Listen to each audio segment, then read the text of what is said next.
Assalamualaikum dan selamat pagi diucapkan kepada anda semua. Terima kasih kerana memilih Selamat Pagi Malaysia pada hari ini. Lain daripada lain, Nuzul Quran. Hari ini kita berpakaian baju Melayu dan baju kurung. Kacak Terenzas hari ini pagi ini. Ini apa kurangnya? Kelihatan menawan sekali. Wah. Hari ini hari di mana umat Islam menyambut Nuzul Al-Quran yang sebenarnya merupakan satu sambutan untuk memperingati peristiwa turunnya Al-Quran suci kepada Nabi Muhammad SAW, dan adalah suatu peristiwa sebenarnya yang mengisahkan bagaimana Al-Quran itu sendiri diturunkan kepada seluruh umat, dan ini merupakan salah satu peristiwa penting sebenarnya untuk masyarakat Muslim di seluruh dunia. Ia tidak diturunkan sekaligus sebenarnya. Al-Quran diturunkan secara berperingkat, dan segala ilmu yang diperlukan oleh manusia sebenarnya boleh didapati di dalam Al-Quran itu sendiri. Syukur Alhamdulillah. Lulus Terence. Alhamdulillah. Alhamdulillah. Dan masa yang sama juga, salam Nuzul Quran diucapkan kepada anda semua, dan seperti mana pesanan yang dibawakan oleh Perdana Menteri, kita nak zahirkan terlebih dahulu, di mana Perdana Menteri Datuk Seri Anwar Ibrahim menyeru umat Islam untuk memperingati peristiwa Nuzul Al-Quran dengan memperbanyakkan bacaan Al-Quran, dan Perdana Menteri mesti catatan di Facebook beliau bersempena dengan Nuzul Al-Quran yang disambut pada hari ini, berkata kitab suci yang diturunkan pada bulan Ramadan itu mengandungi mesej yang syarat dengan petunjuk yang meluruskan perbezaan antara yang hak dan juga batil, dan ini juga sebagai satu bentuk kesyukuran atas turunnya mukjizat Allah Subhanahu Wa Taala yang menjadi sumber kekuatan dan kejayaan umat kelak.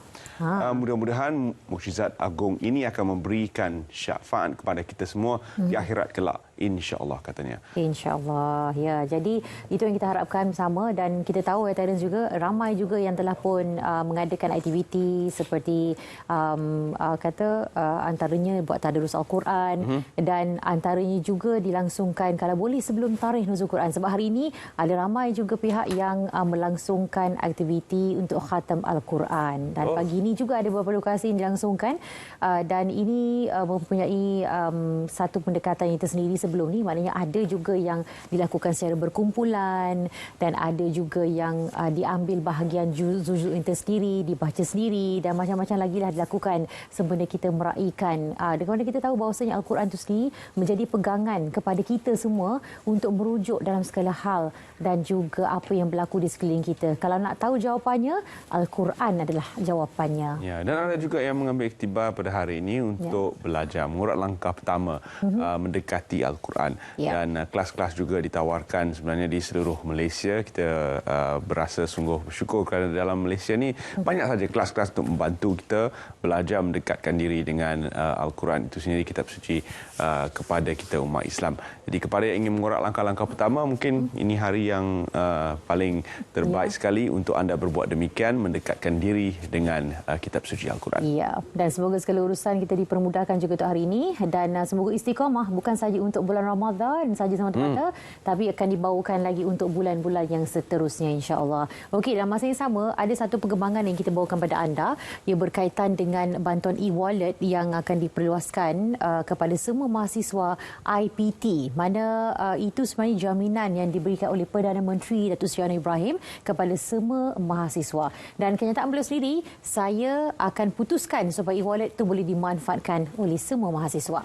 Ini adalah bagi mengulas pertanyaan sebenarnya yang berhubung bantuan mahasiswa yang hanya membabitkan mereka berusia 18 tahun hingga 20 tahun saja menaik akses internet di universiti. Perdana Menteri berkata perkara itu antara rancangan segera yang akan dilakukan oleh kerajaan, dan oleh kerana ia melibatkan universiti, nanti Yang Maha Perdana Menteri bersama dengan Menteri Pendidikan Tinggi iaitu Datuk Seri Muhammad Khalid Nordin akan adakan rancangan segera supaya akses internet diperoleh oleh semua kampus di seluruh negara. Alhamdulillah. Ya, Alhamdulillah. Okey, baik, itu antara perkongsian kita di awal pagi ini. Dalam masa yang sama juga kita akan bawakan beberapa pengisian menarik untuk anda sepanjang siaran kita dalam Selamat Pagi Malaysia. Dan antaranya pasti dekat dengan kalangan rakyat Malaysia, utama bagi mereka yang akan beraya nanti, tentang harga barang dan bekalan makanan. Ramai rasa gusar sama ada macam cukup ke barang, tapi jaminan daripada Menteri KPDN sendiri bahawasanya akan dipastikan segala barangan keperluan mencukupi. Ya, sebenarnya banyak faktor yang mengawal harga barang itu sendiri dan ia adalah tertakluk pada faktor-faktor pasaran. Kerajaan tidak boleh campur tangan 100% dalam mengawal semua harga barang, namun ada setengah barang yang akan dikawal seperti biasa, akan diadakan harga siling dan sebagainya. Jadi kita nantikan bagaimana ia akan memberi kesan kepada perbelanjaan anda seisi rumah menjelang tibanya Syawal nanti. Rasanya tak adalah pengumuman terkejut nanti. Tidak ada. Harapnya begitu. Ya, Kerana kalau daripada ramalan yang dibawakan dan juga jangkaan daripada Arab Saudi sendiri katakan besar kemungkinan akan diraikan sehari sebelum tarikh yang dijangkakan. Dan ini akan diperhatikan oleh Menteri di Jabatan Perdana Menteri Haluan Agama, mana beliau sendiri akan memastikan ada mesyuarat akan dilangsungkan dan untuk melihat situasi ini supaya tidak ada lagi macam tahun sudah mengejut. Mengejut. Ya. Jadi kita akan nantikan bersama bagaimana harga barang ini akan memberi kesan kepada keseluruhan perbelanjaan anda sebentar lagi. Jangan ke mana-mana, terus setia bersama kami. Kita lihat dulu apa yang menarik hari ini.